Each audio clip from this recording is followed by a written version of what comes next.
John Cena, the staple of WWE for the last 25 years.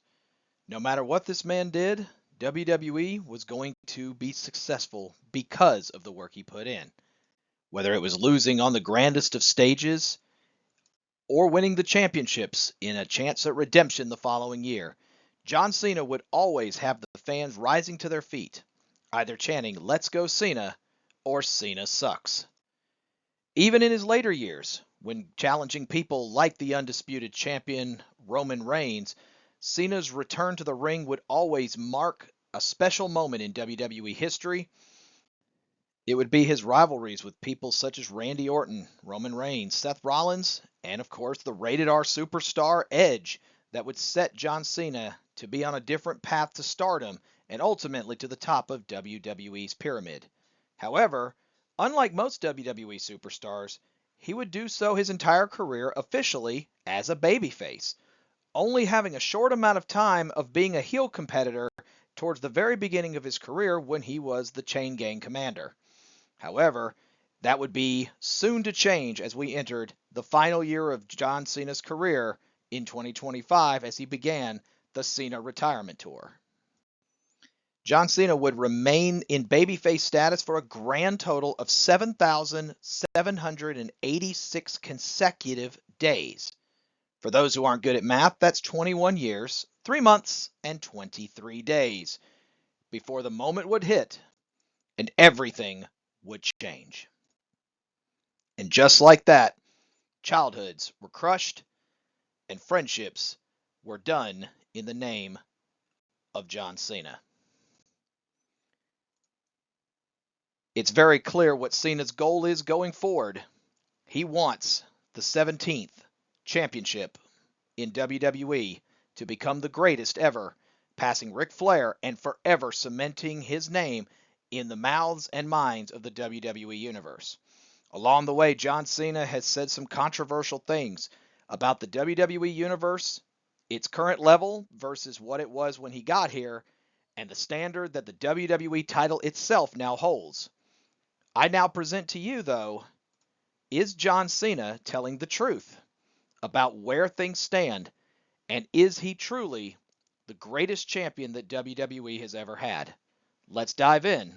Welcome to the Contrarian.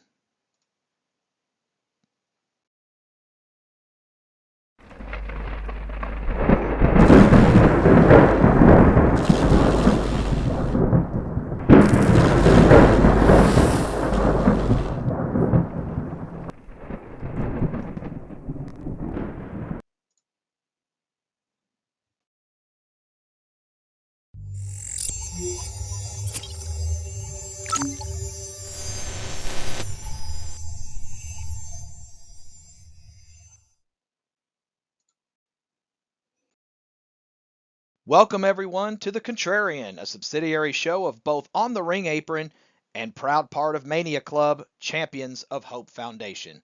I'm Steve with On the Ring Apron. I must first send out a special thank you to everyone who supported this show in its first endeavor when we discussed was Naomi justified in attacking Jade Cargill. The absolute love and support that we have received has meant a ton and pushed us to allow Mania Club itself to vote on which show would come next. In the end, the club has spoken, and we're going to discuss John Cena's comments about WWE's past versus present and whether he's truly telling the truth in how WWE stands and why only he can save it by ending it. Hey, just thought I'd drop in here for just a second, but, you wanted to know who it truly was talking behind the mic, but I am the Contrarian, Steve, of On the Ring Apron. For those of you who are unaware of exactly what a Contrarian is, I take the time to present it to you in definition form. Person who opposes or rejects popular opinion, or those who reject the current practice. Essentially, the premise behind the show is that we give you the other side of the professional wrestling storylines that we have all come to know and enjoy, and give you an opportunity to open and expand your mind and present the other side of the coin. With that, let's discuss John Cena's current run through his final year in WWE, and is he telling the truth about where the WWE Championship and its holder stand in comparison to those who have had it before him. John Cena's long and illustrious career, spanning almost 25 years, has had him always at the forefront of WWE, pushing even the greatest of superstars from low card to mid card to championship status. Also, the entire time doing so as a babyface. With the exception of a very brief appearance early in his career, as well as the off run as the Doctor of Thugonomics, John Cena would preside himself over the pyramid and the mountaintop that is WWE as the face of the franchise. Well known for his giving nature and give back attitude, John Cena would take on endeavors stronger than any babyface before him had ever faced, such as battling issues like breast cancer awareness, and of course, John Cena's infamous run with the Make-A-Wish Foundation, helping well over 700 Make-A-Wish children, which is the most of any celebrity currently known within the Make-A-Wish Foundation. John Cena, whether in the beginning of his career or even moving into his later years, has never wasted a moment to bring a smile onto those who have been faced with the absolute toughest of circumstances. And John Cena himself has never allowed himself to be placed in a position to where it's ever been too much. As such, with this photo of him drinking tea with a very young lady who just wanted a tea party with the champion of WWE. But it's not just his stuff outside the ring that set him for who he was. He was also a trendsetter in the ring. After winning his first championship, John Cena would decide on his own gimmick to try to take the WWE Championship, one that had been the standard of the business, and turn it into his own, creating the WWE Spinner Championship.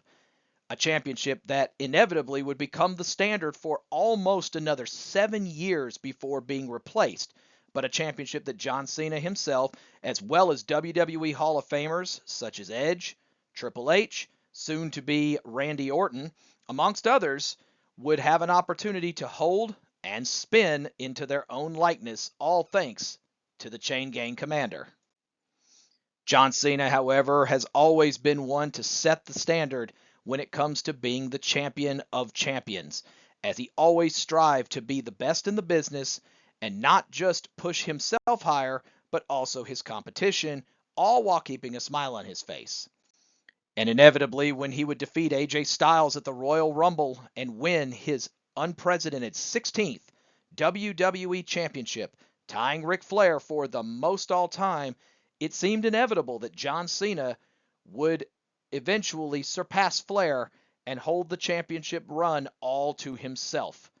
However, Cena's career at that point would seemingly hit a roadblock, and for almost 7 years, John Cena would not only win no more championships, but would go nearly 5 years without a singles victory in his career. That would all change, though, when he had an opportunity to win the Royal Rumble, would come up one place short, and then in the last opportunity to make it to the main event of WrestleMania, he would win the Elimination Chamber, and at the behest of the final boss, he would make the decision of his career to this stage. He would turn, smile, then low blow Cody Rhodes, the American Nightmare and current WWE Champion, setting John Cena onto a path never before seen by the WWE Universe. As the blood poured out of Cody's head, a new, angry, and vicious Cena would rear its head for the first time in almost 8,000 days of his career, doing the seemingly unthinkable, as John Cena would be the one siding with the final boss and being the one behind the newfound power that the final boss looks to hold as a member of the TKO Board of Directors with WWE. Cena's move would end up having implications only seen a handful of times in the history of WWE, such as Stone Cold Steve Austin joining up with Vince McMahon, a man who could not stand him for decades, or the infamous continuation and partnership of Paul Heyman and Roman Reigns. Reigns' career seemingly stuck in obscurity, he would end up rising up with the help of the Wise Man to become the tribal chief and have an over 1,300-day reign as Universal Heavyweight Champion, eventually becoming Undisputed Champion, the very title that Cena strives to win now. John Cena, with this new selfish and arrogant attitude, would stand triumphantly, foot on top of face of the bloodied American Nightmare, standing next to the Boss, a person who he had openly opposed just 1 year ago at WrestleMania to help Cody Rhodes. And as a result, the kids of the world would end up having their hearts broken, tears streaming from eyes, as John Cena, the person that these children had loved to emulate and loved to set their mind and tones and futures after, would ultimately be left heartbroken as their idol would turn on Cody Rhodes.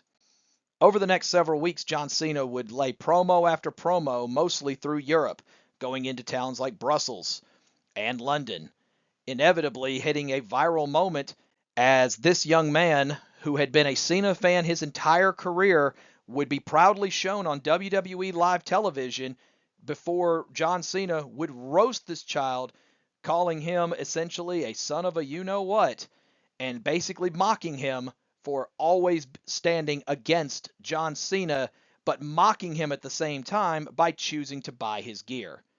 Now, in my world, this sounds a bit familiar, because he's not the only Cena fan that's been here lifelong.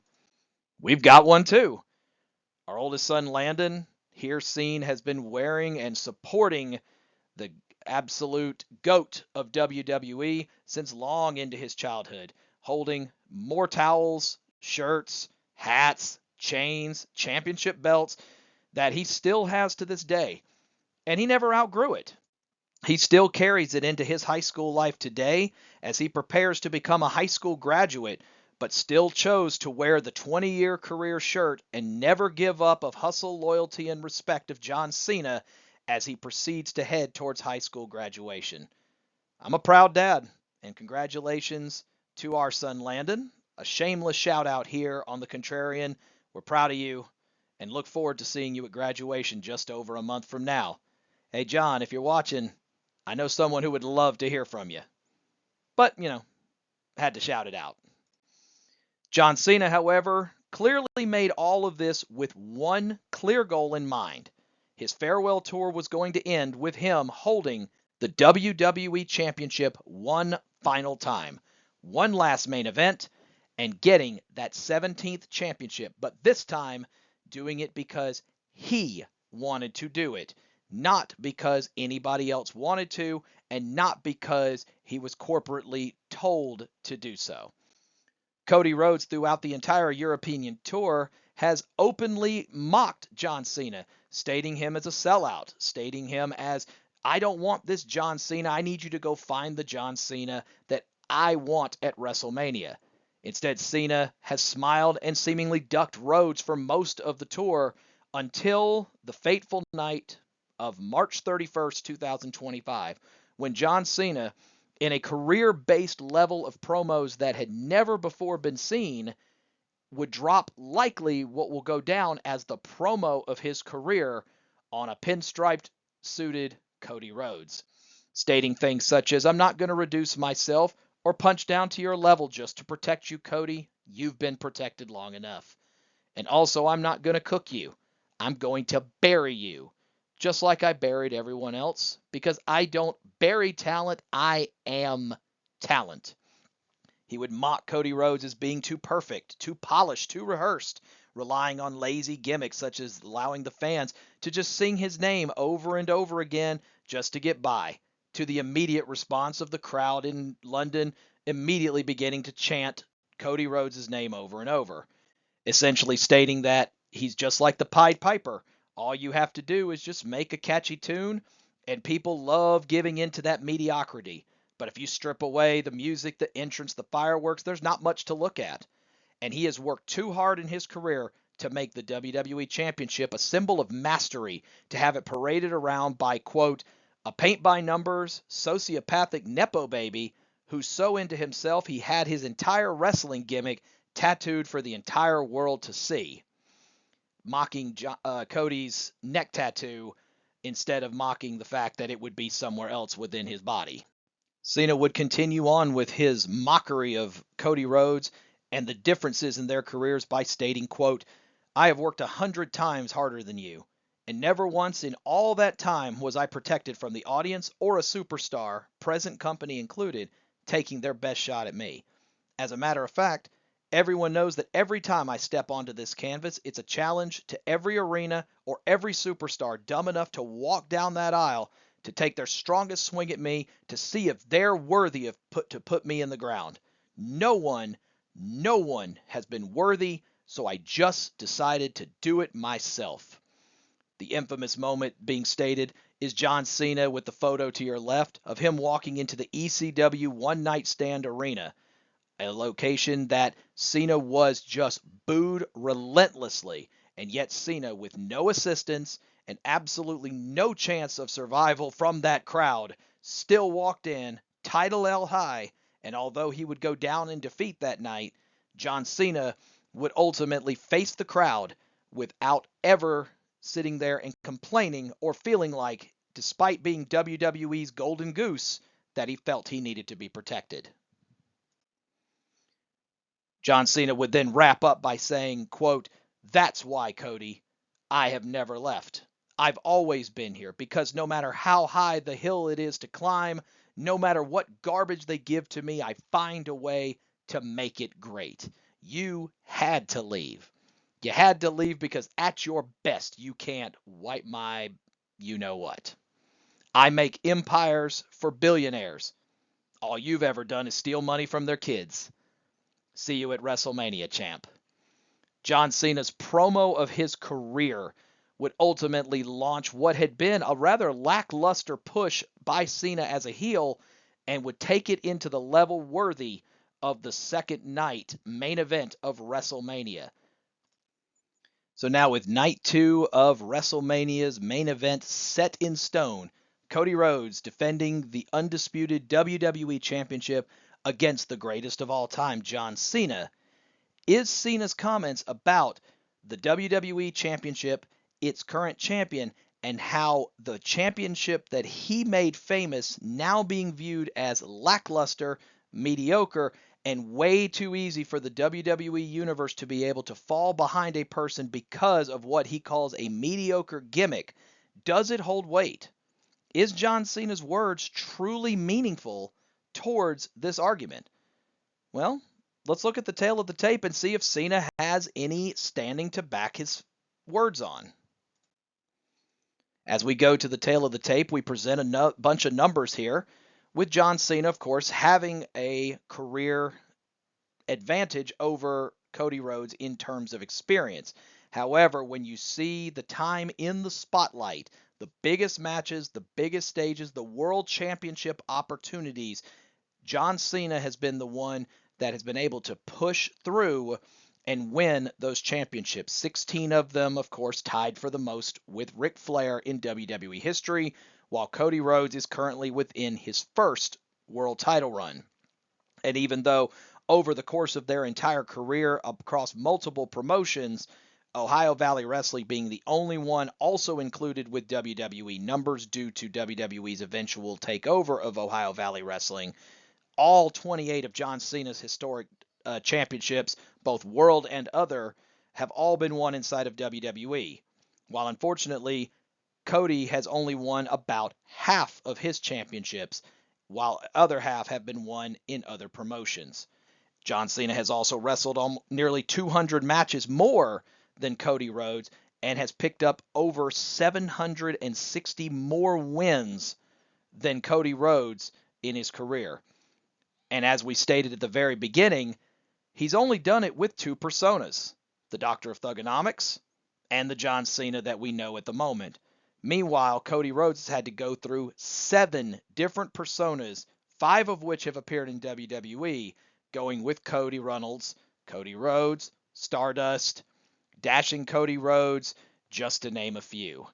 It's very clear that in the lesser time, Cody has had to attempt to reestablish himself multiple times, while John Cena has been able to make it work simply by just being himself. Now, for the first time, Cena says, "I'm no longer doing it because it's, quote, what's best for business, or I'm not doing it because they want it. I'm doing it for the first time because I want it. I am simply a man who for 25 years has watched as every time I give you greatness, you either just want to take more and never give anything back. This year is about me. Now, of course, the biggest issue to anybody who would believe that John Cena is telling the truth is, of course, the fact that if Cody Rhodes goes on to defeat John Cena next week at WrestleMania, it would cement Cody in that same level as John Cena. Maybe not sitting at the top of the Mount Rushmore, but certainly now within the worthiness of the conversation. Not only would you have denied John Cena the opportunity to win that 17th, essentially giving up his soul to The Rock in the process, but also would have an opportunity to be able to cement his legacy, possibly with just a single title run, as you would now have seen a single run that would have had him defeat both Roman Reigns and ending a 1,300-day run as champion, while also defeating John Cena along the way to establish yourself as one of the greatest champions of all time. But if Cena does go on to win at WrestleMania, despite the fact that he hasn't had a singles victory in nearly 5 years, John Cena would truly set himself apart and be backing up the words that he has stated that the WWE Championship and the mediocre champions that hold it now don't hold water to the people that he has faced, the people he made famous, and also the people who he feels have ridden the coattails of the work he has done and ridden in the shadows, even using the term literally on Cody Rhodes, saying that at one point you were my chauffeur. And yet, here we are with you holding the very championship. And if you can do it by basically just being a flash in the pan with a great intro, then you're no match for me, even if I am on the brink of being on my way out. WrestleMania is going to tell us everything we need to know. One of two things is going to happen. Either Cody is going to once again have his moment, just like he did last year at WrestleMania 40, and will ultimately be able to keep the WWE Championship around his waist and prevent John Cena from having that last WrestleMania moment. Because Cena has now given up it all. He gave up his future. He gave up a chance to have a babyface career for the entire way, something that hardly anyone ever goes through. And he gave it up because he wanted one more shot to main event WrestleMania and to win that elusive 17th World Championship, putting him without question at the top of Mount Rushmore as the number one guy in WWE history, with virtually no exception, and a very difficult task for anyone to question otherwise. But as you look at everything, this is the part I want to present. Again, nary and very, very carefully watch for the contrary. Is John Cena telling us the truth? Only you can judge for yourself.